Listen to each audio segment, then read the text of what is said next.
लगातार अपने नापाक इरादों को पूरा करने के लिए कदम बढ़ा रहा है।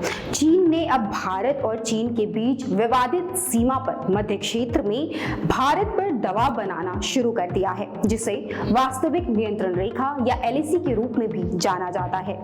ये जानकारी रक्षा मंत्रालय के सूत्रों से मिली है, हालांकि हम आपको उनका नाम नहीं बता सकते हैं। मिली जानकारी में कई अहम बातें सामने आई हैं। सूत्रों के अनुसार चीन अपने सैनिकों के लिए नए शिविर बना रहा है और उत्तराखंड में नीति पास के पास एलएसी के पार नए बुनियादी ढांचे का विकास कर रहा है। नमस्कार, मैं हूं अपराजिता सिंह और आप देख रहे हैं इंडिया सेंटिनल्स।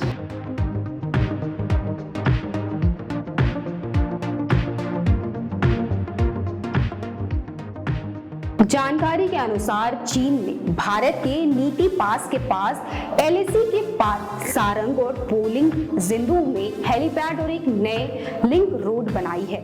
इसके अलावा चीन की पीपल्स लिबरेशन आर्मी ने भी नए शिविरों का निर्माण किया है, जिससे क्षेत्र में अधिक सैनिकों को रखा जा सकता है। एलएसी के ठीक उस पार नीति दर्रे और तुंजुन दर्रे के पास शिविर बनाए गए हैं। गौरतलब है कि ये क्षेत्र मिडिल सेक्टर के अंतर्गत आता है। पहले से ही भारतीय और चीनी सैनिक लगभग 3 वर्षों से एलएसी पूर्वी लद्दाख के पास कई बिंदुओं पर तनावपूर्ण गतिरोध में है, जो उत्तरी क्षेत्र में है।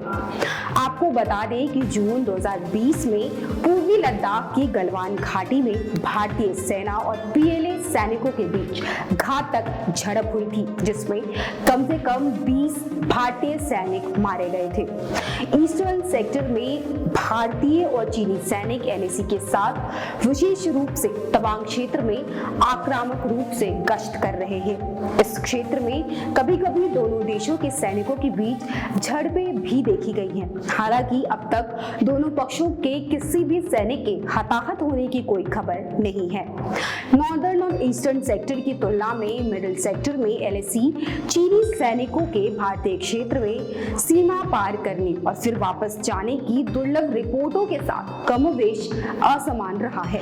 हालांकि इस क्षेत्र में गलवान संघर्ष के बाद विशेषकर बाराहोती क्षेत्र में चीनी गतिविधियों में वृद्धि देखी जा रही है। गौरतलब है कि दिसंबर 2022 में एलएसी से बमुश्किल 100 किलोमीटर की दूरी पर उत्तराखंड के औली में अमेरिका के साथ संयुक्त वार्षिक सैन्य अभ्यास करने पर चीन ने आपत्ति जताई थी।